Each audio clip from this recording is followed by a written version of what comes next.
एक पंकज मलिक साहब का भजन है।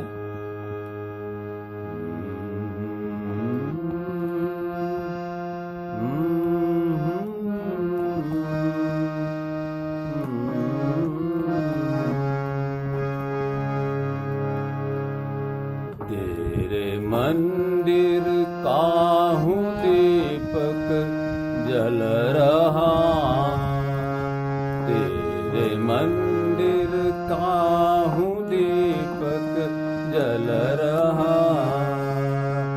आग जीवन में मैं बर कर चल रहा। तेरे मंदिर काहूं दीपक जल रहा। क्या तू मेरे दर्द से अनजान है? तेरी मेरी क्या नई पहचान है? क्या तू मेरे दर्द से अनजान है? तेरी मेरी क्या नई पहचान है? जो बिना पानी बतासा जल रहा, जो बिना पानी बतासा जल रहा। आग जीवन में मैं भर कर जल रहा। तेरे मंदिर काहूं दीपक जल रहा।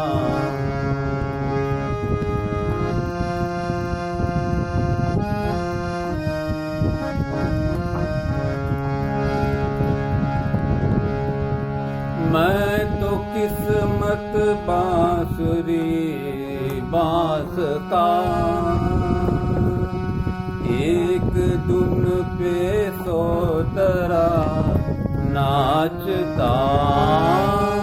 मैं तो किस्मत बांस का एक धुन पे सोतरा नाचता। आँख से जमुना का पानी दल रहा। आग जीवन में मेरे बरता।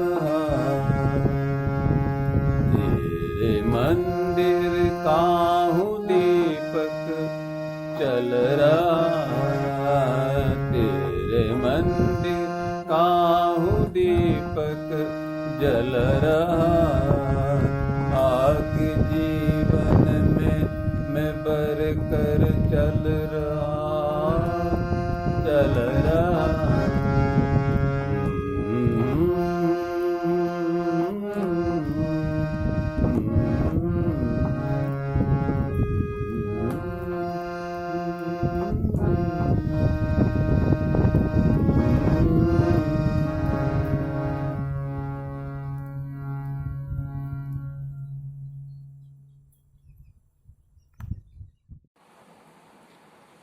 तो ये टाइड ऑफ इमोशंस और उसके द्वारा जो इंटेंसिटी बनती है, कितनी बनती है, कम होती है, उसके बारे में हम देख रहे थे। अब ये चैप्टर का महत्व क्या है, या ये इंटेंसिटी वगैरह जानने का महत्व क्या है, अध्यात्म में उसका क्या ज़रूरत है। कोई कह सकता था कि भाई ये कबीर और सूरदास ने कहाँ इंटेंसिटी देखी थी, फिर भी वो तो ऊपर उठ गए और मुक्त हो गए। पर ऐसा नहीं है। कोई चीज़ को अगर साइंटिफिक ढंग से समझना है और ख़ास करके उस चीज़ का हमें कोई अंदाज मिले कि हम कहाँ हैं। ऐसे यात्रा चलती है, पर कहाँ चलती है, किस तरह चलती है, कहाँ रुके हैं, चल रहे हैं, कुछ पता नहीं चलता है। तो ये एक आध्यात्मिक प्रगति का मापदंड है रिजल्टेंट इंटेंसिटी। आपकी रिजल्टेंट इंटेंसिटी कितनी है, आपने कितनी इकट्ठी की है पॉजिटिवली, वही आपका आध्यात्मिक का मापदंड है ये, और वही आपके लिए एक बताता है कि आप कहाँ पर है अभी। तो ये और कांवरिया जी ने तो ये सब फिगर में दिया हुआ है ताकि हम समझ सके कि भाई ये इतनी इंटेंसिटी इकट्ठी करते हैं। जैसे कि एक अच्छा साधक होता है तो उसका एक ध्येय ये होता है कि भाई हम कम से कम इस जन्म में क्रिटिकल सर्टेन स्टेज तक पहुंच जाए।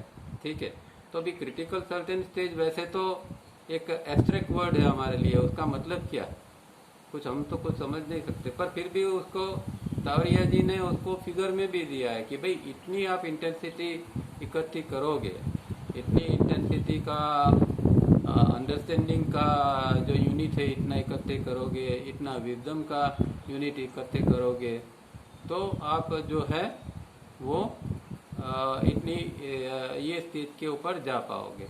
तो ये सब उन्होंने इसलिए बताया है कि हम ऐसे खाली आंख बंद करके नहीं चले, पर हमें समझ में आए कि भाई ये इंटेंसिटी इकट्ठा करना बहुत ज़रूरी है, और प्लस रिजल्टेंट इंटेंसिटी जितनी होगी वही हमारा स्टेट ऑफ माइंड या स्टेट ऑफ बीइंग हमारा दर्शाएगा।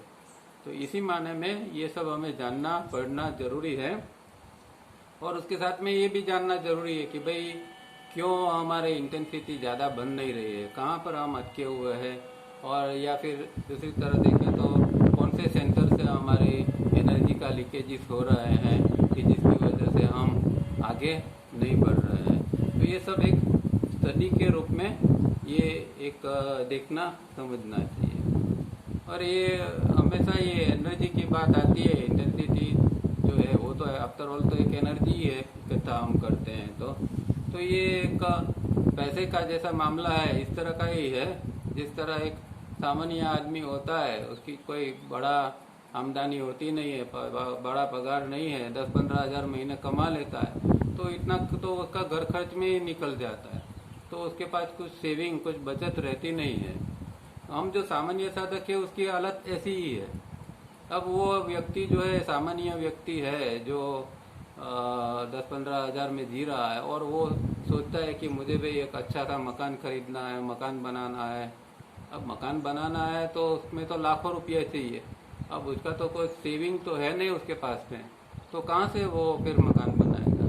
तो हम भी ऐसे ये जैसे ये मकान का एक लक्ष्य किसी ने बना लिया, ऐसे हम भी लक्ष्य बना लेते हैं क्रिटिकल सर्टेन स्टेज, पर इसके लिए हमें एनर्जी तो इकट्ठी करनी चाहिए कि नहीं। अब हमारा भी पगार इतना है, मतलब हम जो इंटेंसिटी इकट्ठी कर रहे हैं वो इतनी कम है कि इस जन्म में तो क्या 10 जन्म में भी हम क्रिटिकल सर्टेन स्टेज के ऊपर पहुंच नहीं सकते। तो ये सब समझना है, और इसके लिए ये सब स्टडी जरूरी है, और साथ में क्या हमें साधना करनी पड़ेगी, कितना साधना में जोर लगाना पड़ेगा, यही से हमें समझ में आता है कि भाई अभी बहुत साल से 2-4 घंटा 3 स्टेप किया, ये किया वो किया, अभी इतना नहीं चलेगा। अगर क्रिटिकल सर्टेन स्टेज का जो कोई एम बनाया है तो बहुत कुछ करना पड़ेगा, दिन भर कुछ ना कुछ करना पड़ेगा, और जागृति पूर्वक करते करते ज़्यादा से ज़्यादा हायर इंटेंसिटी को इकट्ठा करना पड़ेगा। अब हायर इंटेंसिटी को इकट्ठे करने के लिए भी हमने लास्ट टाइम देखा था कि भाई जितना एक तो 3 स्टेप रिदमिक ब्रीदिंग तो हमें हेल्प करता है, दूसरा जो है हम जितना जागृति पूर्वक जीते हैं, तटस्थ भाव से जीते हैं, विटनेस से जीते हैं, तो उतनी हमारी हायर इंटेंसिटी बनती जाती है। जो हम तो नॉर्मल कोर्स में विचारों में घूम रहते हैं, डे ड्रीमिंग और ब्रूडिंग में रहता है, उसमें भी इंटेंसिटी तो बनती है पर वो बहुत कम बनती है, बहुत लो लेवल की बनती है, तो उसमें से कोई हायर इंटेंसिटी जन्म नहीं लेती है ये डे ड्रीमिंग और ब्रूडिंग में, और ज़्यादातर हम डे ड्रीमिंग ब्रूडिंग में ही जीते हैं। तो कॉन्शियस रहने की ज़रूरत बहुत है ताकि हमारे अंदर ये नॉर्मल जो इंटेंसिटी बन रही है इसके बदले हायर इंटेंसिटी बनना चालू हो जाए। और इसको अगर हम तावरिया जी की सिस्टम से समझे तो हम देखते हैं कि भाई उन्होंने तो क्या कहा है कि एक जो इम्पल्स अंदर आ रहा है 5 इंद्रियों से, और उससे जो हमारा इंडिविजुअल माइंड बनता है, और वो इंडिविजुअल माइंड जब ब्रेन को वो ऊर्जा देता है तब ब्रेन काम करता है। और हम उसके मुताबिक कामकाज कर सकते हैं। पर जो इंडिविजुअल माइंड जो बना है, इसको चिट कहते हैं हम। तो जो चिट या इंडिविजुअल माइंड बना है उसका काम क्या है? तटस्थ रहने का ही है, तो कैटलिस्ट के रूप में ही उसको तो काम करना है। पर अभी प्रॉब्लम क्या है कि वो इसके साथ इन्वॉल्व हो जाता है और वो एक वृत्ति बना लेता है। तो अभी ब्रेन प्लस इंडिविजुअल माइंड बन के एक वृत्ति बन जाती है, चित्त वृत्ति बन गई। तो ये एक प्रॉब्लम है कि ये इस तरह जो चित्त वृत्ति बनती है वो, और इससे जो इंटेंसिटी बनती है वो बहुत कम लेवल की बनती है। अगर इंडिविजुअल माइंड जो है वो अपना जो कैटलिस्ट का या न्यूट्रल रहने का रोल पे आ जाए तो ये जो हायर इंटेंसिटी जो है वो बननी चालू हो जाएगी। तो ये तावरिया जी की सिस्टम से भी हम ये समझ सकते हैं कि भाई इंडिविजुअल माइंड और ब्रेन दोनों को थोड़ा सेपरेट रखना है ताकि वो दोनों अपना अपना काम कर सके और अच्छी तरह से हायर इंटेंसिटी बन सके।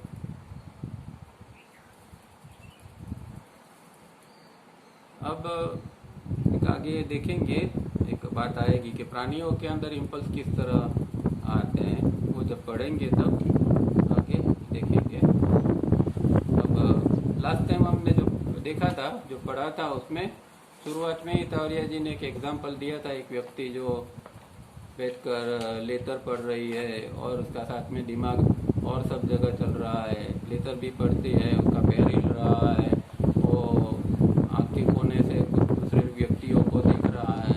तो एक व्यक्ति के अंदर अलग अलग सेंटर्स किस तरह एक साथ में काम करते हैं और किस तरह एक केओस हो जाता है, उसका एक अच्छा सा एग्जाम्पल उन्होंने हमें दिया था। बाद में फिर एक और बात उन्होंने कही थी कि हमें दिन भर में 15-20 बार थोड़ा हमारे अंदर की स्थिति को ऑब्जर्व करनी है। हमें जरा रुक के देखना है कि भाई हमारा माइंड कहाँ जाता है, किस तरह काम कर रहा है, और इससे फिर हमें परसेंटेज निकालने हैं कि भाई कौन से सेंटर में ज़्यादा जा रहा है, दूसरे सेंटर में कौन से भी कम हो रहा है। इसके 6 जो पॉइंट्स हमने देखे थे, तो इस तरह वो हमें इसके ऊपर काम करना है रोज़ 10-15 बार देख के।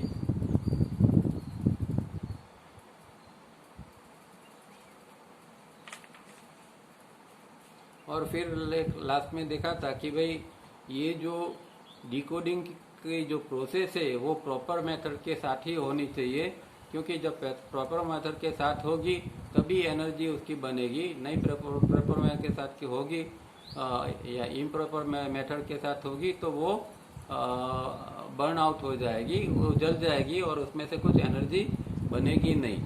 तो ये पॉइंट इम्पोर्टेंट है कि भाई किस तरह ये जो डिकोड की प्रोसेस है वो अच्छी तरह हो, मेथोडिकल हो, प्रॉपर मेथड से हो, ताकि हमें उसमें से थोड़ी ज़्यादा एनर्जी मिल सके। बाद में सन के बारे में उन्होंने कहा था, और सन के बारे में हमने काफ़ी बात की थी कि जो हमारे अंदर जो हमारे पृथ्वी के ऊपर जो एनर्जी आती है वो सन से आती है, और हर प्रकार की एनर्जी आती है। रेज के रूप में आती है, प्राण के रूप में आती है, गर्मी के रूप में आती है, और वो एटमॉस्फेयर से वो फिल्टर होके आती है। तो हमारा जो एटमॉस्फेयर है वो डिसइंफेक्शन चैम्बर का काम करता है।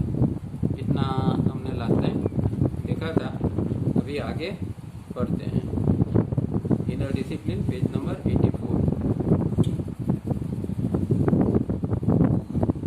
From everywhere therefore 4 impulses or tiny fragments of energy in coded form. These tiny fragments in coded form, that is impulses, are invisible. तो ये जो चारों ओर से हमारे अंदर जो हमारे ऊपर आते हैं इम्पल्सिस माने ये सूक्ष्म से सूक्ष्म जो ऊर्जा का जो सूक्ष्म से सूक्ष्म एकम होता है उसको ये हम उसको इम्पल्स कहते हैं। और वो इतना सूक्ष्म है कि वो इनविजिबल है, दिखाई नहीं देता है। अगर हम तो एक्चुअली तो विचार को भी देख नहीं सकते, विचार तो उसके बाद में बनता है, पहले इम्पल्स आता है उसके बाद में विचार बनता है। और हमारे लिए तो विचार जो है वो भी इतने मुश्किल चीज़ है कि विचारों को भी देख नहीं सकते हैं हम। हाँ, थोड़ा महसूस कर सकते हैं और कभी कभार उसको थोड़ा स्लो कर सकते हैं, पर उसको देखना तो बहुत तो इसको देखना मुश्किल है, तो ये फिर जो इम्पल्स है उसको वो तो देखना और मुश्किल है। Decoding releases the energy of the incoming impulses. तो ये डिकोडिंग की प्रोसेस क्या करती है, वो जो इम्पल्स जो अंदर एनर्जी लेके आ रहा है उसमें से वो एनर्जी को अलग करती है। As stated earlier, by proper methods of decoding, these tiny fragments of the incoming impulses are created into a sizable amount of energy. तो अगर वो सही ढंग से उसका डिकोड हुआ, प्रॉपर मेथड से अगर उसका ये हुआ डिकोड हुआ, तो साइजेबल अमाउंट ऑफ एनर्जी बनती है, मतलब ठीक ठीक मात्रा के अंदर ऊर्जा बनती है। और फिर वो ऊर्जा जो है वो सेंटर में जाके वो एब्सॉर्ब होती है और वहाँ से फिर रिजल्ट इंटेंसिटी बनती है आगे जाके। तो वो साइजेबल अमाउंट ऑफ ऊर्जा नहीं होगी तो फिर आगे कुछ नहीं होने वाला है। इसीलिए प्रॉपर डिकोडिंग होना भी इतना जरूरी है। This energy is absorbed by the cells and in turn is formed into our healthy or unhealthy bodies, healthy or unhealthy minds, and is subdivided into physical, intellectual, emotional, sexual, molecular and electronic energy. These impulses keep pouring into us or into every created thing on earth at the rate of 120 per second. 120 एक second के अंदर आते हैं। पृथ्वी पर जो है वो जब जो जीवित चीज़ है उसके ऊपर आते हैं। और इसके पहले कि ये कहते हैं कि ये जो एनर्जी जो साइजेबल एनर्जी जो बनी वो हमारे सेल्स के अंदर एब्सॉर्ब हो जाती है और उसकी क्वालिटी के मुताबिक फिर हमारा जो बॉडी है वो हेल्दी या अनहेल्दी बनेगा, माइंड जो है वो हेल्दी या अनहेल्दी बनेगा, या फिर यही एनर्जी जो है वो आगे जाके फिजिकल, इमोशनल, सेक्सुअल वगैरह में वो कन्वर्ट हो जाएगी, सब डिवाइड हो जाएगी। तो पहला तो इम्पोर्टेंट स्टेप यही है कि एनर्जी कितनी साइज में वो ये बनती है, और जब वो बनती है और वो सेल्स में अगर वो एक्यूमुलेट होती है, उसके अंदर एब्सॉर्ब होती है, तो जाके फिर हमारा हेल्दी बॉडी माइंड है कि नहीं वो डिसाइड हो पाएगा। तो ये ज़रूरी है कि हमारे अंदर मेथोडिकल रूप में डिकोडिंग हो और एनर्जी हमारे अंदर ज़्यादा से ज़्यादा इसकी बन नहीं पाए। और लास्ट में ये कहा कि भाई ये हमारे ऊपर 120 एक सेकंड में 120 के हिसाब से इम्पल्सिस हमारे बॉडी ब्रेन सिस्टम के अंदर आते हैं। पर यहाँ इन्होंने लिखा है कि एवरी क्रिएटेड थिंग, तो मतलब क्या कि ये प्राणी, ये सब वनस्पति, इनके ऊपर भी ये 120 के रूप में इम्पल्सिस आते हैं। क्योंकि हमने तो देखा है कि भाई दावरिया जी ने खुद पर्पस के अंदर लिखा है कि प्राणी वगैरह के अंदर तो एस्ट्रल बॉडी होता नहीं है, एस्ट्रल बॉडी सिर्फ मनुष्य के अंदर ही होता है, और आत्मा जो है वो भी सिर्फ मनुष्य के अंदर होती है, प्राणियों के अंदर आत्मा नहीं होती है, पर चित्ती काम करती है। जो हमने चित्ती चित्र में जो देखा था, तो चित्ती काम कर रही है, उसमें आत्मा काम नहीं कर रहा है, और हम जानते हैं कि आत्मा और चित्ती के अंदर क्या डिफरेंस है। तो फिर यहाँ प्रश्न ये उठता है कि भाई मनुष्य का अंदर तो एस्ट्रल बॉडी है, तो ये 120 अंदर जाके प्रोसेस होते हैं और उससे विचार बनता है वगैरह, तो प्राणी के अंदर फिर क्या होगा? तो कहने का मतलब ये है कि प्राणी के अंदर एस्ट्रल बॉडी तो नहीं है, पर जो इसके ऊपर इम्पल्स जो आते हैं, और इसकी इम्पल्स जो है वो जो है उसकी 5 इंद्रिय से वो डायरेक्ट अंदर चले आते हैं। उसके अंदर एस्ट्रल की प्रोसेस नहीं होती है, पर डायरेक्ट फिजियोलॉजिकल प्रोसेस जो नर्वस सिस्टम की होती है ना, मतलब कि एक कुत्ता है, अगर कुत्ते के अंदर इम्पल्स आ गए है, और इम्पल्स किसकी आया, उसने दूर से देखा कि एक बिल्ली खड़ी है, ठीक है, तो बिल्ली की इम्पल्स कुत्ता की आंखों के द्वारा उसके ब्रेन के अंदर पहुंचे। उसके अंदर एस्ट्रल में तो ये प्रोसेस होने वाली है नहीं, पर थ्रू नर्वस सिस्टम वो डायरेक्ट इम्पल्स उसके ब्रेन के अंदर पहुंचता है, ज्ञान तंतु के अंदर, और उसके अंदर भी मेमोरी है बहुत कुछ। तो वो जो मेमोरी है ब्रेन के अंदर वो एक्टिव हो जाती है, वो देखता है कि ये सामने तो बिल्ली पड़ी है, तो उसके अंदर जो बिल्ली के बारे में जो प्रोग्रामिंग ऑलरेडी नेचर ने किया हुआ है, ये बिल्ली तो मेरी दुश्मन है, तो फिर वो उसके सामने वो लड़ना, उसको भौंकना या उसको पकड़ने के लिए भागेगा।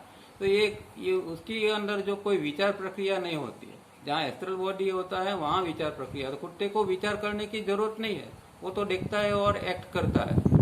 तो इमीडिएटली उसने देखा कि ये चीज है और वो उस तरह का एक्ट करेगा, मतलब कि प्रोग्राम के हिसाब से ही चलेगा। और उसका जो प्रोग्राम होता है उसके मुताबिक उसको थोड़ा ज्यादा बहुत हम ट्रेन कर सकते हैं। जैसे कि भाई कुत्ते के अंदर सूंघने की शक्ति ज्यादा है, तो उसके ऊपर हम ज्यादा काम करके उसको ट्रेन करके थोड़ी उसकी वो शक्ति को हम बढ़ा सकते हैं। पर दूसरा को जो कुत्ते से हम कोई और काम निकलवा नहीं सकते, क्योंकि वहाँ उसका एक लिमिटेशन, उसका जो प्रोग्राम है वही है। तो उसके अंदर सूंघने की शक्ति ज्यादा दी है और कोई उसको विचार करने की शक्ति तो भगवान ने दी ही नहीं है। तो इस तरह ये जो इम्पल्स जो है हर क्रिएटेड के ऊपर तो आते हैं, पर उसके अंदर जिस तरह का प्रोग्रामिंग होता है वो मुताबिक ही वो व्यक्ति वो जो जीव है वो एक्ट रिएक्ट करेगी। तो इस तरह ये समझना है। और ये कई लोगों को पता ही नहीं है कि प्राणियों के अंदर एस्ट्रल बॉडी नहीं होता है। तो ये खास समझ ले, प्राणियों के अंदर एस्ट्रल बॉडी भी नहीं होता है और आत्मा भी नहीं होती है। पर क्योंकि हम कथाओं बहुत सुनते हैं और कथा में ऐसी बात आती है कि ये फलाना जीव था, कोई प्राणी, उसके अंदर ये आत्मा थी और उसने ऐसा किया और उसका पुनर्जन्म हुआ। ये सब बनी बताई बातें होती है, हकीकत होता नहीं है। क्योंकि जो हकीकत जो है ये एक आध्यात्म भी एक साइंस है और वो साइंस जानना चाहिए।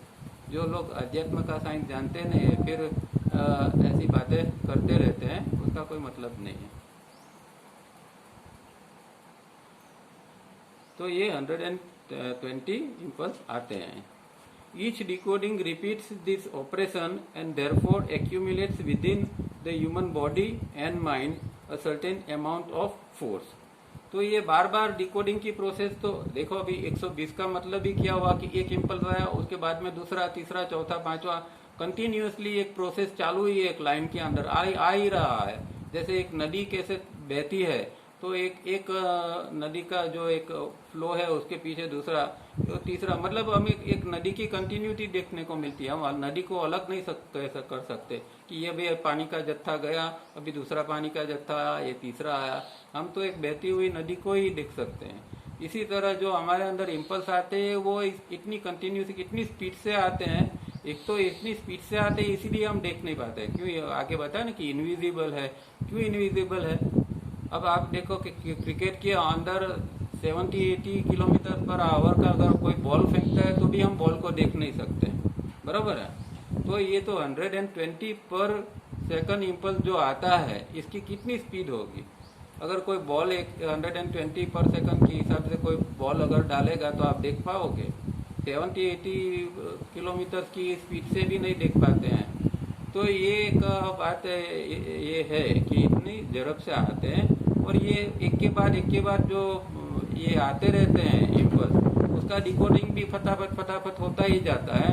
और इसलिए जितनी जल्दी ये सब प्रोसेस होते हैं उसके साथ में वो कुछ एनर्जी भी बनना चालू हो जाता है। और वो एनर्जी जो बनती है वो जो सर्टेन अमाउंट के अंदर जब एनर्जी बनती है तब एक वो फोर्स बन जाता है, एक ताकत बन जाती है, एक शक्ति बन जाती है। और वो उसके फिर रिलेटिव सेंटर के अंदर वो एब्सॉर्ब होती है। This force could be negative और पॉजिटिव, कंस्ट्रक्टिव और डिस्ट्रक्टिव, प्लस और minus, and we call this force minus resultant intensity और plus resultant intensity when accumulated. तो ये जो फोर्स बना वो किस तरह बना, इसके हिसाब से वो नेगेटिव या पॉजिटिव हो सकता है, कंस्ट्रक्टिव और डिस्ट्रक्टिव हो सकता है, प्लस या माइनस भी हो सकता है। और उससे जो बनने वाली रिजल्टेंट इंटेंसिटी है वो भी इसी तरह प्लस या माइनस में ही उसका रिजल्ट आएगा। व्हेन एक्यूमुलेटेड, जब अंदर वो एक्यूमुलेट होती है, वो इकट्ठा होती है अंदर, जब वो शोषित होती है, उस समय की ये बात है। क्योंकि रिजल्टेंट इंटेंसिटी तो तब बनती है कि जब शोषण बना, मतलब वो शोषित हुआ, अंदर एक्यूमुलेट हुआ, ये वो इकट्ठा हुई, तब वो रिजल्टेंट इंटेंसिटी बनेगी। Seldon is the decoding energy release absolutely zero.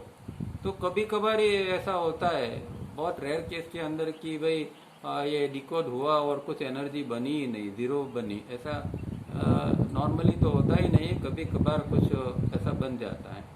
Mostly it is a small unit with minus or plus due to improper method of decoding.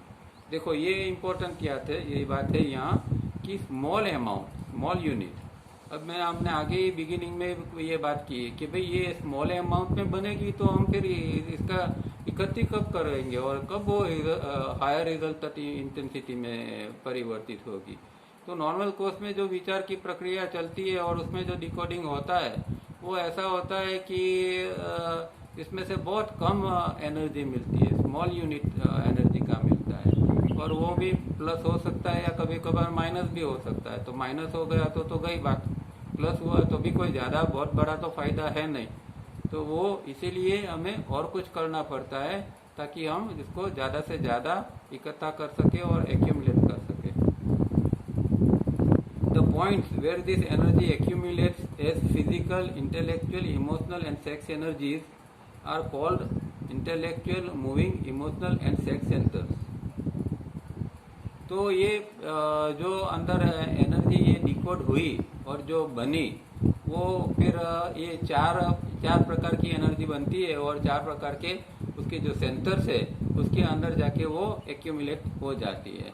तो चार प्रकार की हम जानते हैं, फिजिकल मतलब कि moving, intellectual, emotional and sex, और उनके ये चारों जो केंद्र है उसके अंदर वो फिर एनर्जी जो बनी वो वहाँ जाके एक्यूमुलेट हो जाती है। All this points are in the section 1 of the grey matter. अब ये एक दूसरी बात, बहुत इम्पोर्टेंट बात तावरिया जी ने बताई है, शायद और कोई जगह हमें नहीं मिलती है, कि उन्होंने ब्रेन और माइंड के चार प्रकार बनाए, मतलब कि एक ही ब्रेन और माइंड के चार हिस्से बताए और उसको उन्होंने सेक्शन के अंदर में सेक्शन 1, सेक्शन 2, सेक्शन 3, सेक्शन 4। तो इस तरह के सेक्शन 1 ब्रेन में और सेक्शन 1 माइंड के अंदर है, और 2, 3, 4 ये भी ब्रेन और माइंड दोनों के अंदर है। तो ये एक बहुत इम्पोर्टेंट उनका एक समझाने का एक ये है कि ब्रेन किस तरह अलग अलग रूप में काम करते हैं, इसी तरह उन्होंने ये उसके सेक्शन में उसको डिवाइड किया हुआ है। तो ये जो हमारे चार सेंटर्स है उसको सेक्शन 1 कहते हैं। जो IESM केंद्र जहाँ है वो ब्रेन के अंदर आगे जो ग्रे मैटर है, जो हमारा अगला फोरहेड कपाल का हिस्सा है, उसमें जो ये चार केंद्र आए हुए हैं उसको सेक्शन 1 कहा जाता है। Section 2 of the grey matter accumulate cellular molecular energy. यहाँ बुक के अंदर मोलिकुलर लिखना चुप रह गया है तो आप ऐड कर देना।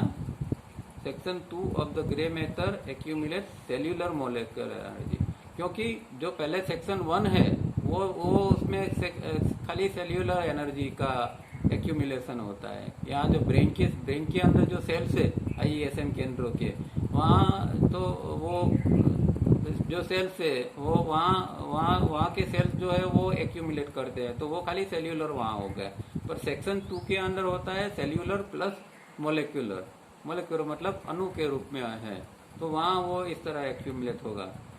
In section 3 of the grey matter accumulates molecular energy, सिर्फ मोलिकुलर एनर्जी है वो सेक्शन 3 के अंदर, ब्रेन और माइंड के सेक्शन 3 है वो वहाँ एक्यूमुलेट होती है। In section 4 of the grey matter accumulates electronic energy.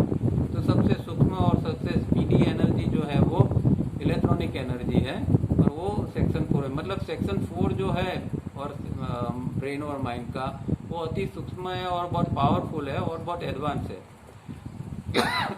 मतलब कि जो एक एडवांस व्यक्ति है या योगी है उसके अंदर ही ये सेक्शन 2, 3, 4 डेवलप हो चुके होते हैं, और वो सेक्शन 2, 3, 4 से भी काम कर सकते हैं। हम सामान्य आदमी है वो खाली सेक्शन 1 से ही जीते हैं, क्योंकि हम IESM केंद्रों से जीते हैं, तो वो सेक्शन 1 का ही हम उपयोग करते हैं। 2, 3, 4 जो है हमारे अंदर डॉर्मेंट स्टेट के अंदर पड़ा हुआ था। तो ये 4 IESM केंद्र है, वो 1 से 4 है। अभी 5वां भी सेंटर है, उसको कहते हैं instinctive. The other centres are called the 5th centre और इंस्टिक्टिव। तो 5वां केंद्र है हमारा इंस्टिक्टिव, मतलब कि जो हमारा बॉडी ब्रेन सिस्टम की जो संभाल रखता है, जिसको मेंटेन करता है, खाना पीना जो हम खाते हैं उसको हजम करता है, जो खून बनाता है, ये सब जो क्रिया अंदर चलती है वो इंस्टिक्टिव सेंटर है। The fifth centre we call junior managing director. तो जूनियर मैनेजिंग डायरेक्टर मतलब हमने देखा था कि मोलिकुलर, जो मोलिकुलर एनर्जी से जो चलता है वो, उसको यहाँ कावरियाजी जूनियर मैनेजिंग डायरेक्टर कहते हैं। और उसकी जो एक कैपेसिटी है वो इनसाइट की है, उसके अंदर इनसाइट की कैपेसिटी है, इनसाइट का सेंटर पड़ा हुआ होता है। And seventh centre we call senior managing director. तो ये सीनियर मैनेजिंग डायरेक्टर 7वां केंद्र है, जिसका वो इलेक्ट्रॉनिक ऊर्जा से चलता है और उसके अंदर इंट्यूएशन की एक सेंटर पड़ा हुआ है। तो जो रियल इंट्यूएशन है वो ये 7 सेंटर से आता है, उसको सीनियर मैनेजिंग डायरेक्टर कहते हैं। No control is possible over 5th, 6th and 7th centre as long as proper methods are not followed and harmony not brought about among first, second, third and fourth center। तो ये IESM केंद्र के अंदर जब तक कोई harmony नहीं आती है, कोई बैलेंस नहीं आता है, वो अच्छी तरह काम नहीं करते, वो प्रॉपर मेथड से काम नहीं करते, तब तक फिर ये 5वां, 6था और 7वां जो केंद्र है उसका काम करने का तो सवाल ही नहीं होता है। तो पहले ये 4 केंद्रों को अगर हम ठीक ठाक करेंगे, IESM केंद्र में के अंदर बैलेंस लाएंगे, 5:1 का रेशियो वहाँ एस्टेब्लिश करेंगे, तब फिर हमारा 5th, 6th और 7th सेंटर भी काम करना चालू हो जाएगा। ये इम्पोर्टेंट बात है समझने की, इसीलिए IESM केंद्र के ऊपर इतना भार दिया हुआ है कि भाई इसके ऊपर बहुत काम करना जरूरी है। When that is done, is the 5th is developed। That is done मतलब कि ये चारों के ऊपर अगर काम हो गया तो फिर ये 5वां डेवलप हो जाएगा। Later 6 and 7 are developed with attendant dimension of consciousness and high powers।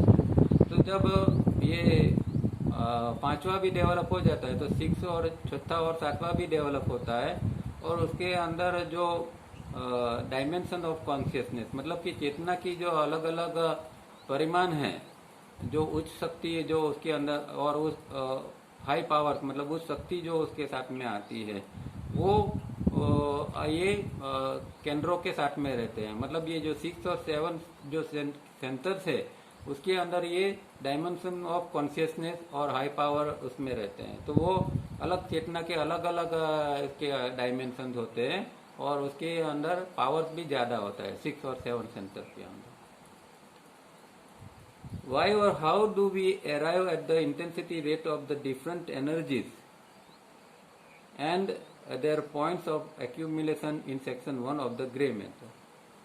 तो कब और किस तरह कैसे हम ये जो IESM जो केंद्र है उसकी जो एनर्जी है उसको हम सेक्शन 1 के अंदर किस तरह और कैसे हम इसको एक्यूमुलेट कर सकते हैं। The physical energy intensity rate is nearly as much as intellectual and the average is also the same। अब ये हमें 2482 की बात में ले जाता है। आप एक पेज के ऊपर लिखे रखो तो ये बात समझ में आएगी। 2482 IESM, क्योंकि 2 क्या है 4 क्या है ये हम अभी आगे इस पैराग्राफ के अंदर समझेंगे।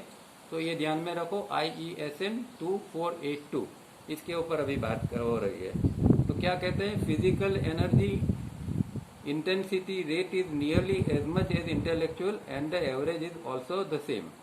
ठीक है, तो फिजिकल मतलब कि मूविंग सेंटर में 2482 में मूविंग सेंटर में क्या है 2 है, और इंटेलेक्चुअल के अंदर भी 2 है 2482। तो ये intellectual 2, emotion 8, sex 8, emotion 4, sex 8 और मूविंग 2। तो यहाँ क्या कहा कि इंटेलेक्चुअल और फिजिकल मतलब कि मूविंग दोनों 2-2 है, मतलब कि दोनों एक समान है, और उसका एवरेज भी है वो भी समान है, 2 है दोनों के अंदर। फिर आगे, on this earth the average humanity spend much less physical and intellectual energy and spend much more emotional and sex energy.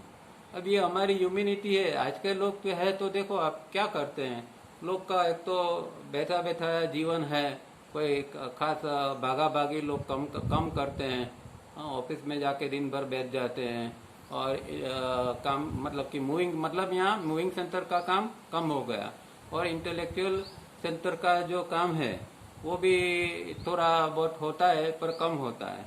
तो ज़्यादा क्या क्या हो गया, इमोशन और सेक्स सेंटर का काम यहाँ ज़्यादा हो जाता है।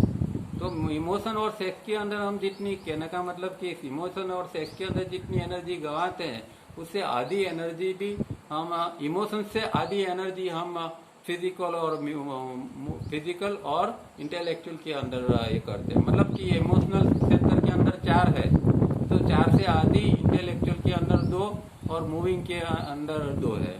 तो मतलब कि इंटेलेक्चुअल और मूविंग दोनों को इकट्ठा करते हैं, जितना हम दिन भर में इतनी एनर्जी तो हम इमोशंस में खर्च कर लेते हैं।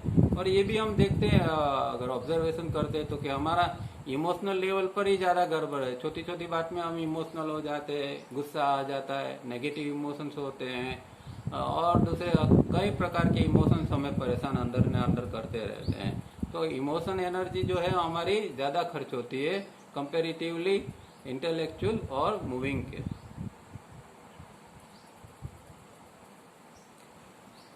The potential spending of emotional energy is equal to the potential spending of intellectual and physical put together.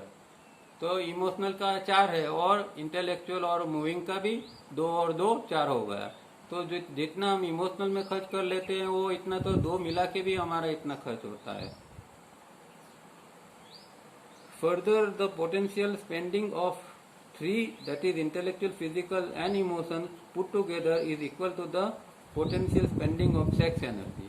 तो सेक्स एनर्जी 8 है, तो यहाँ 8 के सामने क्या हुआ, इंटेलेक्चुअल का 2 हुआ, इमोशंस का 4 हुआ, 4 और 2 6 और मूविंग सेंटर का 2 हुआ 8। तो ये 3 सेंटर जितना एनर्जी खर्च करता है इतना खाली एक ही सेंटर सेक्स एनर्जी इतना ज़्यादा खर्च कर लेता है। तो ये जो है इस तरह के हमारे अंदर कितना एक कौन सा सेंटर कहाँ कितनी एनर्जी खा जाता है ये यहाँ बहुत अच्छी तरह इन्होंने बताया हुआ है। और इससे ये हमारे अंदर ये रेशियो, बेसिक रेशियो बनता है 2482 का। उसको चेंज करके 5:1 करना पड़ेगा। मतलब 5 जो है वो इंटेलेक्चुअल अकेला बन जाएगा और फिर ESM मतलब 2 और 2 और 4 और 1 5। तो एक और अकेला इंटेलेक्चुअल मतलब सत्वगुण और बाकी रजस तमस वगैरह मिलके इतना 5 होगा। तो बैलेंस वहाँ होता है। यहाँ अभी बैलेंस तो सेक्स सेंटर के साथ हुआ, मतलब सेक्स सेंटर इतना पावरफुल है उसके साथ में बैलेंस करना पड़ता है। हालांकि मतलब कि तमोगुण के साथ में हमारा अभी बैलेंस चल रहा है, होना चाहिए सत्वगुण के साथ में हमारा balance. This is the unhappy state of affairs today on this planet. तो ये एक बहुत एक अनहैप्पी स्थिति है, एक दुखद स्थिति है हमारा इस प्लेनेट के अंदर जो ह्यूमैनिटी है उसकी, कि 2482 के अंदर जी रहे हैं।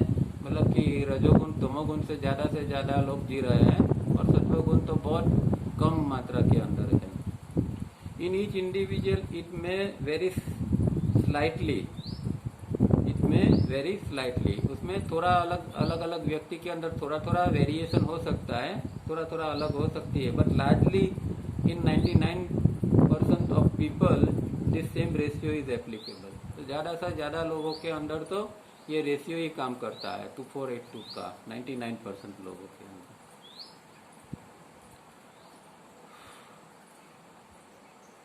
ये सब समझना चाहिए, समझना जरूरी है, थोड़ा डिफिकल्ट भी है, फिर भी ये समझना बहुत जरूरी है।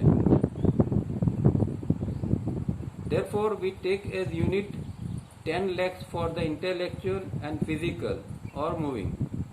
अभी ये हम कहते हैं कि 2482, तो ये कहाँ से फिगर आया, टू का मतलब क्या हुआ। तो ये फिर यहाँ समझाने का यहाँ प्रयत्न करते हैं कि एक्चुअली ओरिजिनल तो 10 लाख 20 लाख 40 लाख 80 लाख ऐसा कुछ है, पर वो बोलने में और वो बात करने में दिक्कत होता है, इसलिए फिर उसका शॉर्ट फॉर्म कर दिया है उन्होंने। और जो 10 लाख है उसका वो 2 गुना होता है मैक्सिमम जब बनती है तब इंटेंसिटी, इसीलिए फिर 10 लाख का 20 लाख हो गया इंटेलेक्चुअल सेंटर का। 20 लाख में से खाली 2 ले लिया समझने के लिए। इसी तरह जो इमोशनल सेंटर है ये यहाँ 20 लाख बताया है, पर वो भी जब इंटेंसिटी उसकी बनती है मैक्सिमम तो वो 10 लाख के 20 लाख के बदले 40 लाख तक की इसकी इंटेंसिटी प्लस और माइनस बन सकती है। जैसे हम जब इंटेंसिटी चार्ट में देखते हैं ना, तो भाई फिर हम देखते हैं 2000 4000 इस तरह बाद में उसको किया है। ओरिजिनल ये सब लाखों में है, फिर हजारों में कर दिया, और बोलने के लिए फिर 2482 इस तरह का उसको समझना है। तो therefore we take as a unit 10 lakhs for the intellectual and physical. The emotional is therefore 20 lakhs and sex is 40 lakhs. This gives our present ratio of 2482 for intellectual, emotional, sex and moving. The rate can become double at its best and we call plus. तो ये जो है अभी ये जो है इसका 10 लाख का जो है उसको दोनों को 10, 20, 40 और 80 है, उसको डबल करना पड़ता है। तो 10 लाख का क्योंकि इंटेंसिटी ज़्यादा से ज़्यादा बनेगी, तो प्लस या माइनस के अंदर वो इंटेलेक्चुअल सेंटर में 20 लाख तक बनेगी। 20 लाख का फिर हम आगे देखेंगे कि 2000 बताएंगे। जब इंटेंसिटी चार्ट एक्चुअल देखेंगे तो उसमें 2000 फिगर ही बताएंगे। तो इस तरह इंटेलेक्चुअल सेंटर में 2000 आएगी, फिर इमोशन सेंटर के अंदर जो 40 लाख है उसके 4000 हम समझेंगे। अपने सेक्स सेंटर के अंदर 80 लाख है उसका हम 8000 समझेंगे, और फिर से मूविंग सेंटर के अंदर जो 20 लाख है उसका हम 2 समझेंगे, तो 2000 समझेंगे, मतलब फिर 2482। ये समझ में ना आया तो बाद में पूछ लेना, थोड़ा ऐसा इतना कॉम्प्लिकेटेड नहीं है, अगर आप समझोगे तो ये समझ में आ जाएगा। फिर भी समझ में ना आए तो वो तो एक्चुअली तो ये सब मुझे बोर्ड कोई होता है तो बोर्ड के ऊपर लिख के मैं समझा सकता हूँ, पर ये हमारे यहाँ भी ये सब ऐसा प्रोविज़न है नहीं, और ये बाकी ये बोर्ड के ऊपर आसानी से हम समझ सकते हैं। फिर भी आप इसको समझने का प्रयत्न करें। एट इट्स वर्ड्स, अच्छा 5 मिनट के बाद एक ब्रेक आएगा। At its worst, it can sink to its lowest equal to its highest unit, which we call minus. तो अभी आपको ये सब बात के साथ में इंटेंसिटी चार्ट भी खोल के देखना पड़ेगा। उसके अंदर एट्रीब्यूट दिए गए हैं, इंग्लिश के अंदर एट्रीब्यूट दिए कहते हैं, और उसके अंदर उसके जो गुण हैं गुजराती में दिए हैं। तो वो एट्रीब्यूट पॉजिटिव और नेगेटिव होते हैं, मतलब कि अच्छी चीज जो हम करते हैं, अच्छे एक्ट का जो कुछ है तो उसका जो होता है वो प्लस के अंदर बताया है। मतलब कि इंटेलेक्चुअल सेंटर में आप देखोगे तो हाईएस्ट जो है 2000 बताया है, पर प्लस और माइनस दोनों बताए।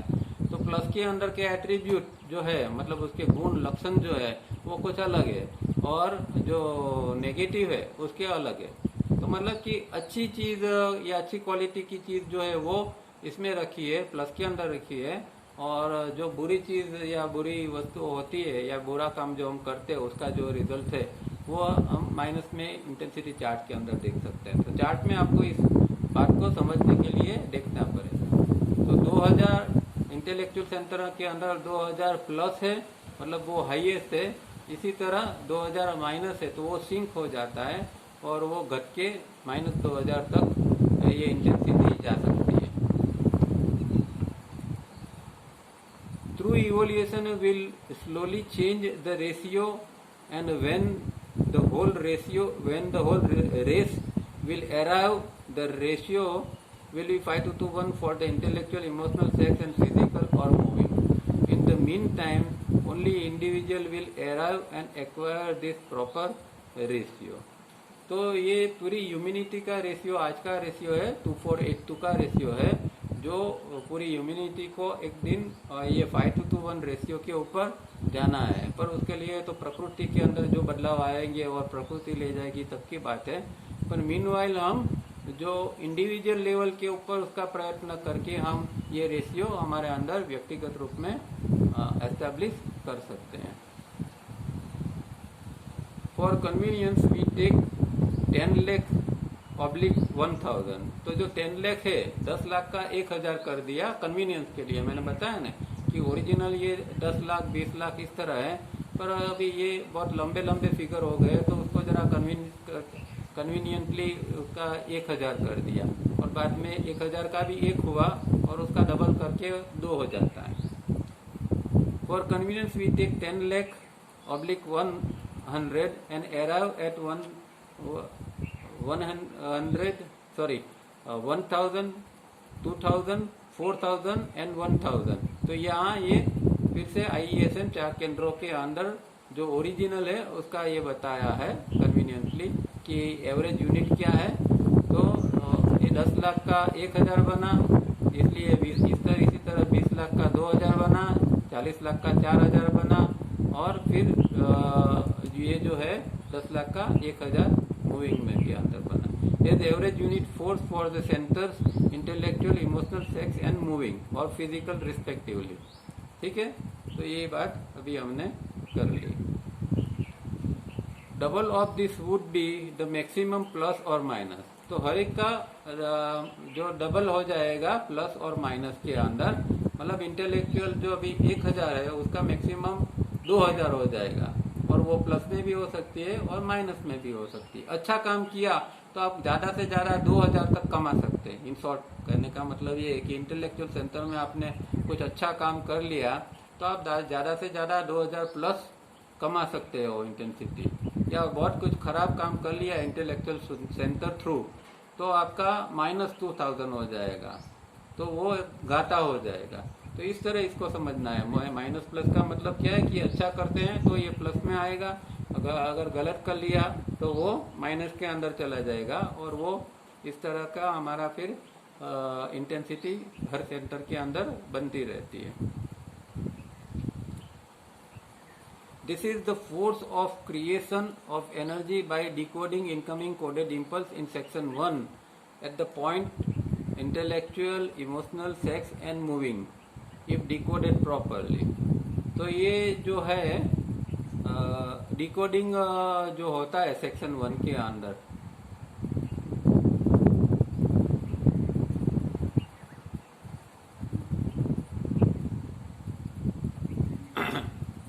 सेक्शन 1 के अंदर क्या डिकोडिंग होता है वो अभी हम देखते हैं।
डिकोडिंग 4 केंद्र के अंदर होता है, और वो 4 केंद्र के अंदर डिकोडिंग के होने के बाद पर्टिकुलर केंद्र के अंदर उसकी एनर्जी एक्यूमुलेट होती है। But seldom does the much energy accrue from decoding because the method applied are wrong. तो कई बार ऐसा होता है कि मेथड गलत रूप से मेथड का उपयोग करते हैं तो कुछ एनर्जी बनती ही नहीं है, और ऐसा हार्डली होता है, seldom. Nevertheless the possibilities of energy accruing at the 4 points are in the ratio of 2482 for the intellectual, emotional, sex and moving as per our present state of evolution। तो normal course के अंदर तो ये जो हमारे अंदर जो energy है वो ये रेशियो के अंदर एक्यूमुलेट होती है उस सेंटर के अंदर। मतलब इंटेलेक्चुअल के अंदर 2000 के ज़्यादा से ज़्यादा 2000 और माइनस के अंदर भी ज़्यादा से ज़्यादा 2000। इस तरह हर एक सेंटर के अंदर 2482 चारों सेंटर के अंदर ये होती है और ये हमारा प्रेजेंट इवोल्यूशन का स्टेट है। To clarify further, we mean that if 4 impulses reach the 4 point in section 1 of the gray matter, the decoded energy released in each center will be in the ratio of 2482 for the intellectual, emotional, sex and moving center. Should the decoding be as correct or incorrect in all the 4 cases? तो ये जो section 1 के अंदर जो है वो जब decode होते हैं तब ये इस रेशियो के अंदर ही एनर्जी को रिलीज करते हैं। 2482 के अंदर है, मतलब कि इंटेलेक्चुअल सेंटर में नॉर्मल कोर्स में 2 से ज़्यादा मतलब 2000 से ज़्यादा नॉर्मल कोर्स के अंदर एनर्जी डिकोडिंग एनर्जी बनती नहीं है। ये है कि जब रेशियो चेंज हो जाता है तो अलग बात है, पर अभी यही रेशियो के अंदर डिकोडिंग की प्रोसेस बनी रहेगी 2482 के अंदर, ये चारों सेंटर के अंदर। और वो चाहे वो मेथड करेक्ट है या इनकरेक्ट है, कुछ भी हो, पर वो इस तरह ही होगा, इससे ज़्यादा होने की संभावना यहाँ नहीं होती है। How this force is gathered by proper method is shown in the book. तो अगर प्रॉपर मेथड से करते हैं तो हम ज़्यादा से ज़्यादा किस तरह ये एनर्जी को एक्यूमुलेट कर सकते हैं, ये इस किताब के अंदर उन्होंने बताया हुआ है। When a certain quantity of force is accumulated, certain results are possible. तो एक निश्चित मात्रा के अंदर उसकी क्वांटिटी, उसका जो जत्था है उसको एक्यूमुलेट करना पड़ता है, तब उसका रिजल्ट पॉसिबल है। मतलब कि एकदम कम मात्रा के अंदर रिजल्ट, ये जो इंटेंसिटी बनती है तो वो कुछ इकट्ठा नहीं हो सकती है, उसके लिए थोड़ी ज़्यादा मात्रा के अंदर इंटेंसिटी बननी चाहिए और फिर इकट्ठा होगी तो उसका कुछ परिणाम आएगा प्लस या माइनस के रूप में। Till a sizable force either plus or minus is not accumulated, we find nothing special in a person। देखो अभी ये भी इम्पोर्टेंट बात है, हम हर एक व्यक्ति को देखते हैं तो कभी कभी कोई व्यक्ति हमें खास विशिष्ट लगती है, उसके अंदर कुछ ऐसा पड़ा हुआ लगता है, कोई खास बात लगती है, और दूसरों लोगों को देखते तो वो ऐसे ऑर्डिनरी लगते हैं, उसके अंदर कोई खास बात लगती नहीं है। तो इसका संबंध किससे है? तो क्या कहते हैं कि इसका मतलब ये है कि इस व्यक्ति ने ये साइजेबल अमाउंट ऑफ एनर्जी इकट्ठा की नहीं है। समझे तुम कि भाई अभी ये जो रिजल्टेंट इंटेंसिटी जब एक व्यक्ति के अंदर ठीक मात्रा के अंदर इकट्ठा हो जाती है तो उस व्यक्ति के अंदर ऐसे चेंज आती है, नोटिसेबल चेंज होते हैं। तो हमें लगते हैं कि इस व्यक्ति के अंदर खास कुछ पड़ा हुआ होता है। जैसे महापुरुष, दरेक महापुरुष होते हैं, उसके अंदर कुछ न कुछ विशेषता हम देखते हैं, उसकी पर्सनालिटी के अंदर, उसके गुणों के अंदर। तो हमें लगता है कि व्यक्ति के अंदर कुछ पड़ा है। तो क्यों? क्योंकि किसी न किसी तरह उसने ये जो हायर रिजल्टेंट इंटेंसिटी इकट्ठा कर ली है। समझने वाली बात ये है। पर एक सामान्य आदमी है, एक आम आदमी है, उसने तो अभी अपने ऊपर कुछ खास काम ही नहीं किया है, और काम करता है तो भी इतना कम है कि इसके अंदर हायर रिजल्टेंट इंटेंसिटी अभी बनती नहीं है, या बनी है तो ज़्यादा रूप में इकट्ठा हुई नहीं है। इसीलिए क्या होता है कि इस व्यक्ति के अंदर कुछ खास हमें कुछ दिखाई नहीं देता, उसकी पर्सनालिटी या व्यक्तित्व ऐसा पावरफुल हमें दिखाई नहीं देता जो कोई महापुरुष के अंदर दिखता है। तो उसका सबका एक कारण यही है कि आपने कितनी रिजल्टेंट इंटेंसिटी इकट्ठी की है, इसके ऊपर आपका व्यक्तित्व का भी प्रभाव रहेगा। Let the accumulation reach further explained in the book one wisdom unit, and this force travels through special nerve in the center of the spinal cord called Sushumna and reaches section 2, 3 and 4 by turn of the gray matter। अब यहाँ क्या कहते हैं कि one wisdom, ये बात हमने आगे की है कि जब एनर्जी ज़्यादा मात्रा में इकट्ठा होती है तब पहले अंडरस्टैंडिंग का यूनिट बनता है। कितनी रिजल्टेंट इंटेंसिटी बनेगी तब एक यूनिट अंडरस्टैंडिंग का बनेगा। मैंने 2-3 बार आगे बताया है, अगर आपको याद है तो 1,50,00,000 यूनिट जब रिजल्टेंट इंटेंसिटी आप इकट्ठा करते हैं तब जाके एक अंडरस्टैंडिंग का यूनिट बनता है। ठीक है, 1,50,00,000 रिजल्टेंट इंटेंसिटी मतलब चारों केंद्रों में से जो कुल मिला के जो निकली वो रिजल्टेंट इंटेंसिटी 1,50,00,000 अगर आपने इकट्ठा कर लिया तो आपके अंदर 1 यूनिट ऑफ अंडरस्टैंडिंग बनेगी।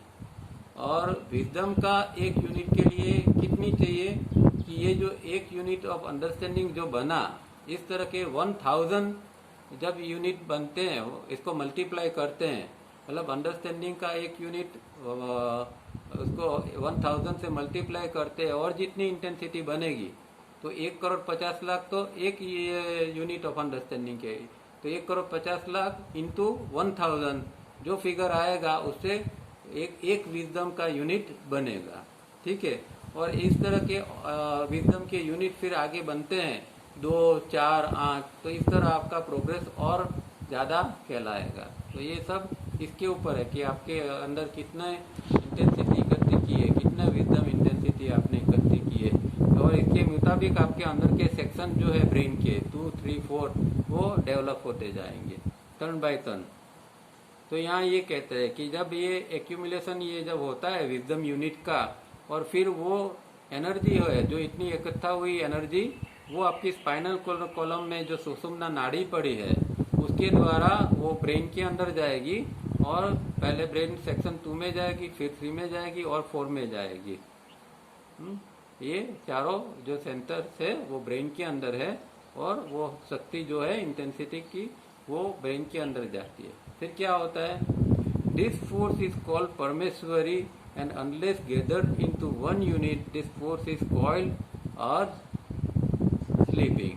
ये कौन सी एनर्जी की बात कर रहा है? परमेश्वरी मतलब कुंडलिनी शक्ति। कुंडलिनी शक्ति जो है ये इसकी यहाँ बात हो रही है कि सुषुम्ना नाड़ी के अंदर आपका जब विजडम एक विजडम का यूनिट जो है वो जब इकट्ठा होता है तब ये कुंडलिनी शक्ति जागती है, और वो ब्रेन के अंदर सेक्शन 2, 3 और 4 के अंदर जाती है। तो जब तक ये एक यूनिट तक का भी ये एनर्जी इकट्ठा नहीं होती है तब तक ये जो कुंडलिनी शक्ति है वो कॉइल के रूप में, एक कॉइल होता है ना, मतलब वो क्या कहते हैं ऐसे राउंड के अंदर, तो कॉइल के रूप में वो पड़ी रहती है और सोई हुई कहते हैं। तो कुंडलिनी शक्ति हमारा जो मूलाधार केंद्र है वहाँ कहते हैं कि वो पड़ी है 3.5 उसका जो ये है इसमें वो सोई हुई है, वो लगा के कुंडली लगा के वहाँ सोई है।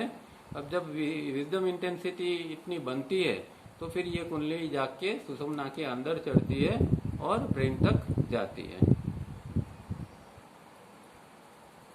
These centers are like senses: touch for taste, nose for smell, ears for hearing, skin for feeling and so on।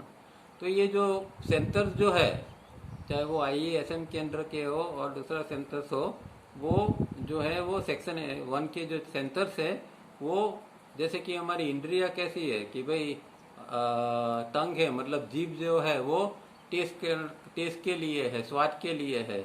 फिर नाक जो है वो सुगंध के लिए है, कान जो है वो सुनने के लिए है, और स्किन जो है वो जो टच होता है इसके लिए एक फीलिंग इससे हमें आती है। तो ये चारों सेंटर भी इस तरह के काम करते हैं। Likewise, one sensitive point in section 1 of the gray matter will decode the coded impulse of sex, the other will decode impulse of emotions, the third will decode impulse of intellect, and the fourth will decode the impulse of movement। तो जो ये grey method के अंदर हमारा section 1 के अंदर 4 centres पड़े हैं, और जिस तरह 4-5 प्रकार की हमारी इंद्रियां काम कर रही है इसी तरह ये जो हमारे जिस तरह के इम्पल्स आते हैं तो इस तरह के वो सेंटर के अंदर जाते हैं। कि सेक्स का एक इम्पल्स आया तो वो डिकोड होके सेक्स सेंटर के अंदर चला जाएगा। इमोशन का अगर इम्पल्स आता है तो वो डिकोड होके इमोशन सेंटर के अंदर जाता है। इसी तरह इंटेलेक्चुअल और मूविंग के अंदर भी जाता है। तो ये सेंटर्स इस तरह काम करते हैं। तो अभी यहाँ रुकते हैं।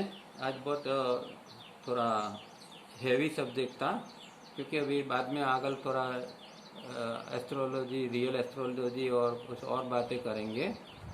तो यहाँ आज थोड़ा रुकते हैं, और थोड़ा समय ज़्यादा है तो आप, क्योंकि थोड़ा कॉम्प्लिकेटेड है, अगर नहीं समझ में आया तो प्रश्न आप पूछ सकते हैं, मैं समझाने की कोशिश करूँगा, समय भी है। तो प्रश्न ले लेते हैं 10 मिनट। हाँ बोलो सर। नमस्कार हाँ, नमस्कार नमस्कार। सर, ये जो आईएसएम सेंटर को हमें बैलेंस करने के लिए हमारा जो एक्सरसाइज है रिफाइनिंग, वो हमको सहायता तो करता है कि नहीं? बिल्कुल करता है ना, सहायता करता है, इसीलिए तो तावरिया साहब ने दिया हुआ है। पर ये इतना काफ़ी नहीं है कि आप रिफाइनिंग कर लोगे तो ये सब बैलेंस में आ जाएगा, इतना नहीं है। क्योंकि उसके अंदर बहुत सारा कचरा पड़ा है और इम्बैलेंस भी बहुत बड़ा है। 2482 है, उसको 521 में ले जाना है, तो बहुत बड़ा काम है। इसीलिए सिर्फ ये रिफाइनिंग करने से सब हो जाएगा ऐसा नहीं है। उसके साथ में आपको घंटों तक 3 स्टेप करना पड़ेगा, आगे की फेज एक्सरसाइज करनी पड़ेगी, प्रिज्म की एक्सरसाइज करनी पड़ेगी, सब कुछ बहुत कुछ करना पड़ेगा, तब जाके वो 521 के अंदर चेंज आ सकता है। ठीक, ओके, बोलो। हाँ बोलो। Thus, energy created by decoded the impulses which we receive.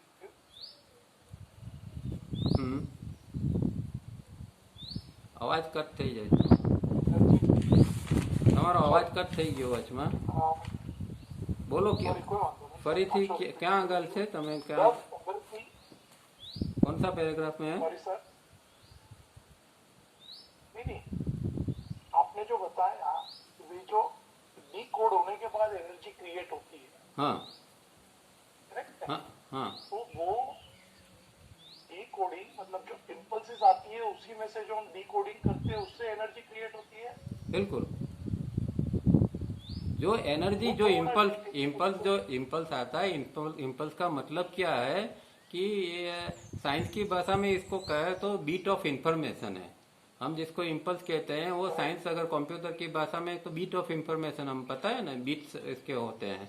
तो बीट ऑफ इंफॉर्मेशन है, उसके अंदर कुछ इंफॉर्मेशन वो लेके आता है। तो इम्पल्स जो है उसके अंदर कुछ एनर्जी लेके आया ना, इंफॉर्मेशन है, इम्पल्स के अंदर कुछ एनर्जी पड़ी है, और वो जब प्रोसेस होती है, जब डिकोडिंग की प्रोसेस होती है, तो वो एनर्जी रिलीज होती है।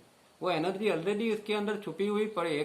जैसे कि ये माचिस है, तो माचिस के अंदर तो अग्नि तो एक पोटेंशियल पड़ा ही है, जब हम इसका घर्षण करते हैं तब अग्नि प्रकट होता है ना।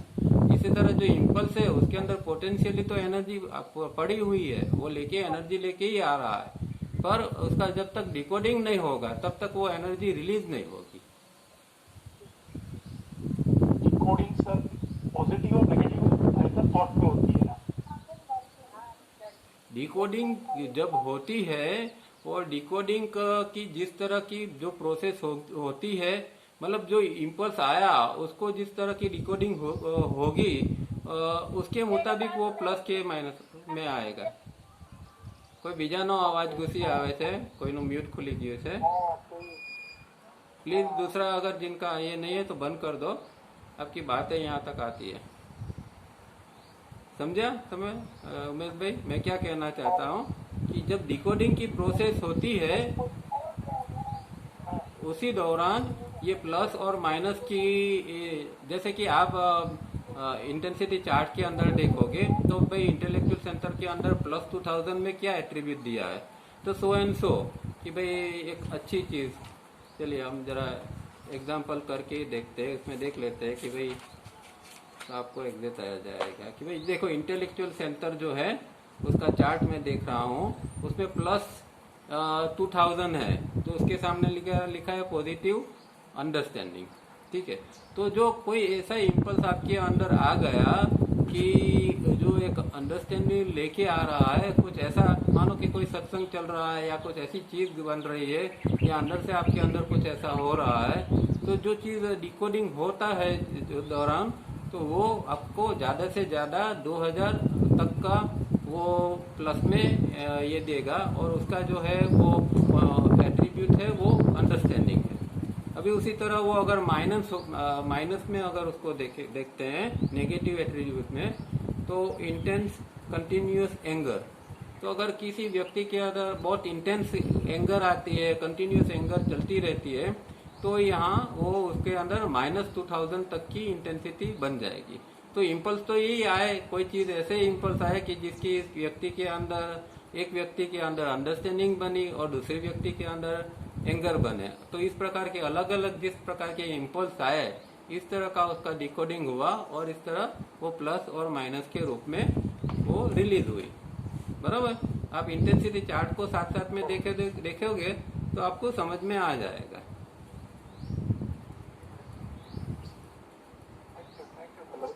ओके, हाँ बोलो।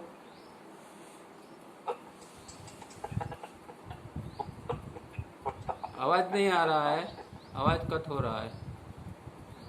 सर मेरा नोज ब्लॉकिंग से सवाल है थोड़ा, उसको मैं पूछता हूँ। हाँ बोलो।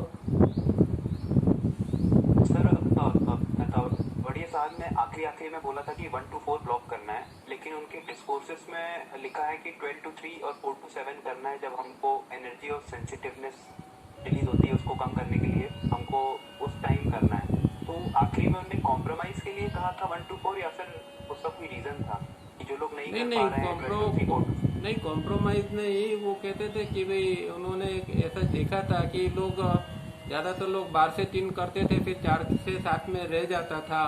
कई लोग नहीं करते थे, कोई भूल भी जाते थे, या मतलब कि आधा करते हैं आधा नहीं करते, ऐसा उन्होंने देखा था। तो फिर उन्होंने एक बीच में का टाइम में इस तरह का ये पसंद किया था कि भाई 2 टाइम नहीं हो सकता है और आधा करते हो आधा भूल जाते हो, तो इससे अच्छा है कि भाई आप 1 से 4 के अंदर आप इसको ब्लॉक करो। दोनों टाइम सही है और दोनों समय का हम कर सकते हैं जैसी जिसकी ज़रूरत है। तो ऐसा नहीं है कि कोई टाइम गलत है या कोई पहले भूल से कह दिया और बाद में करेक्शन किया 1 से 4 का, ऐसा नहीं है। दोनों टाइम परफेक्ट है। और अगर किसी को ज़्यादा ज़रूरत महसूस होती है 6 घंटे तक रोकने की, अगर बॉडी ब्रेन सिस्टम में ज़रूरत है, तो आज भी कोई 5 से 3 4 से 7 कर सकता है। पर नॉर्मल कोर्स के अंदर अगर आप बिजी आदमी हैं, इतना लंबा याद नहीं रख सकते, कर नहीं सकते हैं, तो फिर 1 से 4 आप ठीक है। तो दोनों सही है, कोई इसमें ये नहीं है। सर मैं भाई कुछ टाइम से तो कर ही रहा हूँ, पिछले कुछ काफी महीनों से, मतलब अलबर हो गया, मैं 12 to 3 4 to 7 ही कर रहा हूँ।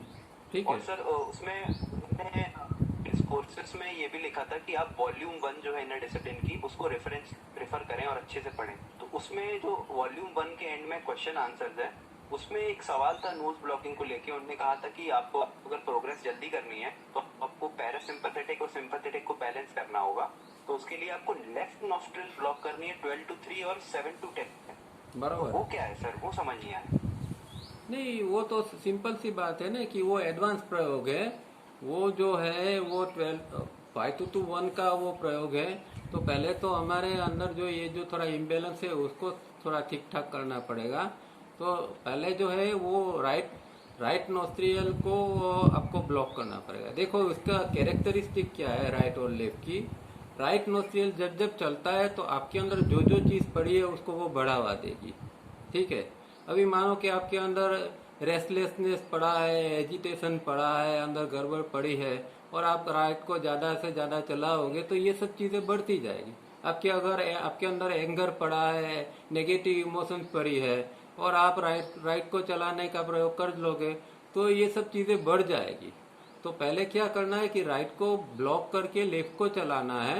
तो ये जो चीज़ें जो है जो अंदर पड़ी हुई है वो थोड़ी सबसाइड हो जाएगी लेफ्ट चलने से, और फिर थोड़ा जब बैलेंस आ जाएगा उसके बाद में आप राइट को फिर से चला सकते हैं। तो ये राइट का प्रयोग है वो एडवांस प्रयोग है, वो सबके लिए है नहीं, इसलिए वो हम सिखाते नहीं हैं नॉर्मल कोर्स के अंदर।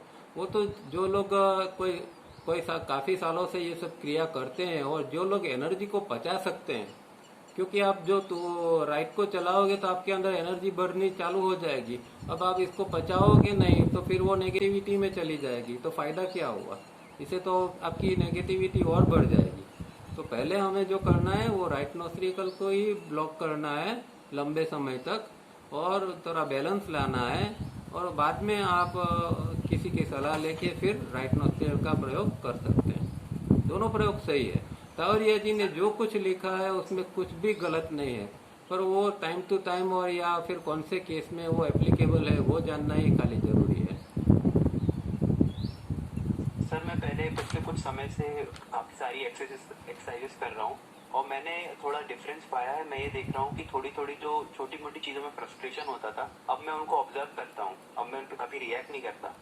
लेकिन कुछ ज़्यादा बड़ी जैसी समस्या आ जाती है तब थोड़ा डालमडोल हो जाती है स्थिति, लेकिन तब भी मुझे ध्यान रहता है कि सेल्फ रिमेम्बरिंग और PSRP चालू रखना है। तो अभी वो स्टेज पर तो नहीं पहुंचा कि एकदम भारी समस्या हो तब भी एकदम परफेक्ट है, वो वाली तो नहीं आई है मुझे। तो अभी मुझे लगता है शायद अभी और राइट नोस्ट्रिल अभी और शायद काम करना पड़ेगा। बिल्कुल बिल्कुल, वो तो बहुत लंबे समय तक राइट नोस्ट्रिकल को ही बंद करना पड़ेगा, साथ में बहुत सारी ये सब प्रैक्टिसेस बढ़ानी पड़ेगी, तब जाके थोड़ा थोड़ा बैलेंस आएगा, बाद में कुछ और कर सकते हैं। ये जो है ये एक सब एनर्जी का फ्लो है। राइट नोस्ट्रिल हमें ऐसे लगता है कि दोनों में से श्वास चलती है, क्या फर्क पड़ता है? एक लेमन को कुछ समझ में नहीं आता है, पर एक हाई इंटेंसिटी वाला है और एक लो इंटेंसिटी वाला है। इसके साथ में काम करने के लिए बहुत सोचना पड़ता है।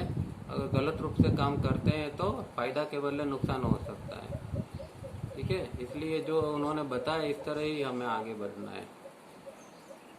सर एक सवाल और था मेरा, ये इनर डिसिप्लिन पार्ट 2 से था। उसमें उनने कुछ एस्ट्रोलॉजी की चीज बताई थी कि जो इंटेंसिटी इनकी ज्यादा हो जाती है वो फिर दूसरे स्टार्स और कॉन्स्टेलेशन के एनर्जी और उनके लॉस के अंदर आने लगते हैं। तो सर वो हमारी जो कुंडली बनती है, हमारी कुंडली में तो सिर्फ नॉर्मल आदमी की कुंडली में सिर्फ 6-7 ग्रह, मतलब जितने 9 ग्रह होते हैं उनका वो दिखाते हैं अपन हाउस में, कि जो आदमी जिसकी जो ज्यादा इंटेंसिटी हो गई तो वो तो फिर उसकी कुंडली में दूसरे स्टार्स और कॉन्स्टेलेशन भी दिखाने चाहिए। वो तो ये जो साइंस आज लुप्त हो गया ना, जो तावरिया जी के पास जो एस्ट्रोलॉजी का साइंस था उसमें कुछ 31 ये स्टार्स प्लेनेट्स वगैरह कुल मिला के देखना होता था, वो साइंस तो आज किसी के पास है नहीं है, तो फिर उसका तो अभी कोई सवाल ही नहीं है। अभी तो वो जो आप कोई भी प्रिडिक्ट भी करेगा वो तो हाफ द वे जैसा होगा, कोई आदमी 100% प्रिडिक्ट नहीं कर सकता, क्योंकि 100% का उसका साइंस या प्लेनेटरी इन्फ्लुएंस अलग जो है, प्लेनेटरी प्लस स्टार की इन्फ्लुएंस जो क्या क्या है वो किसी के पास समझने का उसका साइंस नहीं है, तो वो तो अभी उसके ऊपर बात करने का कोई मतलब नहीं है। हाँ, कोई और लेडी कोई पूछ रहे थे? हाँ बोलिए, जरा जोर से बोलिए।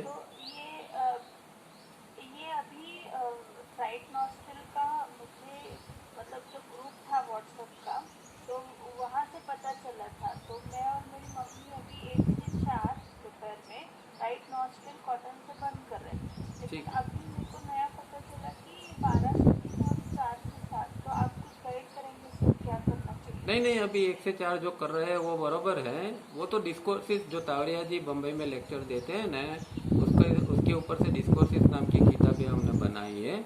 उसके अंदर एक मीटिंग पेपर्स के अंदर उन्होंने बताया था वो शुरुआत के सालों के अंदर कि 12 से 3, 4 से 7 के अंदर आप ब्लॉक करो। फिर बाद में लास्ट में उन्होंने 1 से 4 का टाइमिंग कर दिया था।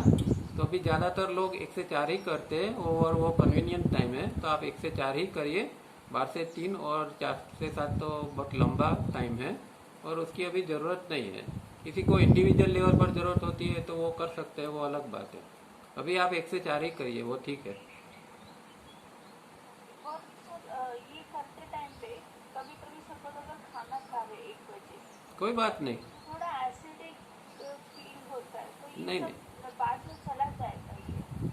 नहीं, इससे कोई फर्क नहीं पड़ता है। आप खाना खाते हैं तो भी लगा के रखो, थोड़ा आराम कर रहे हैं तो भी लगा के रखो। हाँ, जब वो गीला हो जाता है और अंदर से श्रिंक होने लगता है तब उसको फेंक के फिर नया जो फ्रेश है रूप वो डाल देना है। बाकी तो 1 से 4 के समय में आप कुछ भी कर रहे हैं उसको कंटिन्यू रखो। ओके। और किसी को कुछ है प्रश्न?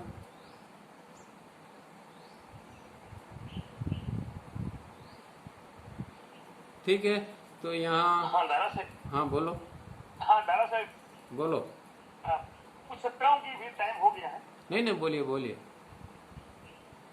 दारा साहब, ऐसा था कि ये जो इनकमिंग इम्पल्सिस है, इट इज काइंड ऑफ वो चिट्ठी का ही प्रवाह है। चिट्ठी में से तो इम्पल्स आते हैं ना। इम्पल्सिस, चिट्ठी और चिट्ठी इनकमिंग इम्पल्सिस। हाँ, चिट्ठी को हम क्या कहते हैं, यूनिवर्सल माइंड कहते हैं। और उसमें से जो इम्पल्सिस के रूप में जो अंदर आ रहा है उसको हम इंडिविजुअल माइंड कहते हैं। तो वो चिट्ठी के ही इम्पल्स अंदर आए और इंडिविजुअल माइंड हमारा इंडिविजुअल चिट बन गया। अब प्रश्न क्या है आगे? तो इम्पल्सिस है वो चिट्ठी ही है। बिल्कुल चिट्ठी का ही पार्टिकल्स है ना, और क्या हो सकता है। हाँ, वो चिट्ठी के ही पार्टिकल्स है। और दूसरी बात ये पूछती थी हाँ। कि ये जो 10 लाख यूनिट, 20 लाख यूनिट, 40 और 20, तो ये 10 लाख जो है, ये यूनिट जो है, वो कैसे उन्होंने डिराइव किया? हाउ डिराइव, मतलब कि साहब ने ये कैसे एस्टेब्लिश किया कि ये 10 लाख यूनिट है? नहीं, ये एक्चुअली जो है वो बेसिकली कुछ इस तरह के यूनिट, मतलब वो एनर्जी का मतलब कुछ प्रकार के इस तरह के वाइब्रेशंस का होते हैं। तो इनका जैसे हमने पढ़ा ना कि भाई एक चीज़ जो है वो मैक्सिमम, मानो कि इंटेलेक्चुअल सेंटर के अंदर मैक्सिमम जो है वो कोई भी चीज़ का जब वो एनर्जी बनेगी डिकोड होके, तो ज़्यादा से ज़्यादा उसकी 10 लाख बनेगी। और 10 लाख बेसिक है, उसका डबल करके हम ज़्यादा से ज़्यादा उसको 20 लाख कर सकते हैं। तो अभी एक एग्जांपल देखा कि भाई अंडरस्टैंडिंग का एक हमारे अंदर अंडरस्टैंडिंग कोई आई, तो आपने मतलब कि एक इम्पल्स ऐसा आया कि जिसके अंदर से ओरिजिनली कहते हैं कि भाई 20 लाख आपके अंदर वो जो यूनिट आया है उसको फिर हम अभी 2000 के रूप में हम लेते हैं। तो 2000 प्लस और माइनस, इसका मतलब क्या हुआ कि वो 20 लाख तक की आप जो कुछ किया, इसके वाइब्रेशंस या इसकी डिकोडिंग के अंदर से जो एनर्जी रिलीज हुई, वो एनर्जी का जो जत्था था वो 20 लाख तक का था, जिसको फिर बाद में हम कन्वीनियंटली 2000 कहते हैं। ठीक है, तो वो कितनी इंटेंसिटी से वो चीज़ डिकोड होती है, इतनी ज़्यादा से ज़्यादा इंटेंसिटी पर हर एक सेंटर का मैक्सिमम इतना होता है कि भाई मैक्सिमम इंटेंसिटी मतलब कि हाईएस्ट डिकोडिंग हुआ और ज़्यादा से ज़्यादा इंटेंसिटी कोई एक सेंटर के अंदर बनी, तो इंटेलेक्चुअल सेंटर में एक हायर लेवल पर जब वो डिकोड हुआ, मतलब फोर्सफुली हुआ, तो ज़्यादा से ज़्यादा 2000 तक की वो इंटेंसिटी बना सकता है, ऐसा कहने का। तो सर आपने ये बताया था कि 1,50,00,000 का जब ये एक एनर्जी बनता है तो ज्ञान का सिस्टम का एक एकम होता है, यूनिट ऑफ अंडरस्टैंडिंग। तो ये जो 1,50,00,000 है, वो मतलब कि हमें 1000 से कैलकुलेट करना है कि जैसे नहीं, पहली बात ये समझो कि ये 1,50,00,000 है, वो रिजल्टेंट इंटेंसिटी है।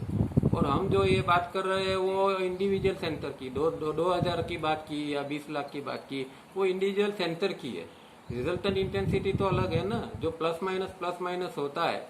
मानो कि 1 मिनट के अंदर चारों केंद्र के अंदर जो कामगिरी चली, इसमें जो प्लस माइनस हुआ और जाके जो टोटल हुआ, उसको हम रिजल्टेंट इंटेंसिटी कहते हैं।